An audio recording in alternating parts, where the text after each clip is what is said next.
ரஜினிக்கு பாராட்டு விழா நடத்த வேண்டும் என பிரேமலதா விஜயகாந்த் தெரிவித்துள்ளார். திரைத்துறையில் 50 ஆண்டுகள் நிறைவு செய்துள்ள ரஜினிகாந்திற்கு வாழ்த்துக்கள் எனவும் பிரேமலதா விஜயகாந்த் தெரிவித்துள்ளார்.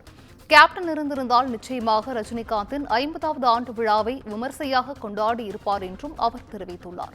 கூடுதல் விவரங்களை செய்தியாளர் சிவகுமார் வழங்கிட கேட்கலாம். சிவகுமார், வணக்கம். ரஜினிகாந்திற்கு பாராட்டு விழா நடத்த வேண்டும் என பிரேமலதா விஜயகாந்த் தெரிவித்திருக்கிறார். இது குறித்தான முழு விவரங்கள் சிவகுமார்.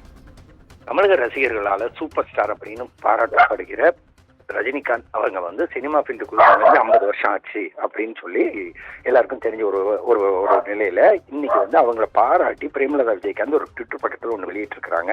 என்னன்னு பாத்தீங்கன்னா, திரைத்துறையில் 50 ஆண்டு காலம் நிறைவு செய்திருக்கிற ரஜினிகாந்த் அவர்களுக்கு என்னுடைய பாராட்டு வாழ்த்துக்களையும் கேப்டன் சார்பாகவும் என் சார்பாகவும் மற்றும் தேமுதிக தொண்டர்கள் சார்பாகவும் தெரிவித்துக் கொள்வதாக குறிப்பிட்டிருக்கிறாங்க.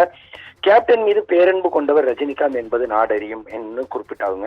கேப்டன் இருந்ததுனால் நிச்சயமாக ரஜினிகாந்திற்கு 50வது ஆண்டு விழா விமர்சையாக கொண்டாடி இருப்பாரும்.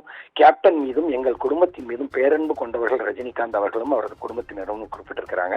அதே மாதிரி திரையுலகில் உள்ள சங்கங்கள் எல்லாம் இணைந்து சூப்பர் ஸ்டாராக 50 ஆண்டு காலம் தமிழ் திரையுலகில் வலம் வரும் ரஜினிகாந்த் அவர்களுக்கு மிகப்பெரிய பாராட்டு விழா எடுக்க வேண்டும் கோரிக்கை வச்சிருக்கிறவங்க, திரையுலகத்தில் உள்ள அனைவரும் இணைந்து இந்த பாராட்டு விழாவை நடத்தினால் சிறப்பாக இருக்கும் என கேட்டுக்கொள்கிறேன் அப்படின்னு சொல்லி தற்போது ட்விட்டர் பக்கத்தில் ஒன்று வெளியிட்டிருக்கிறாங்க.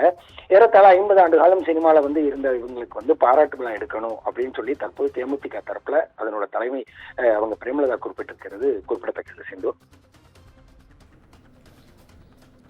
விவரங்களை வழங்கியமைக்கு நன்றி சிவகுமார்.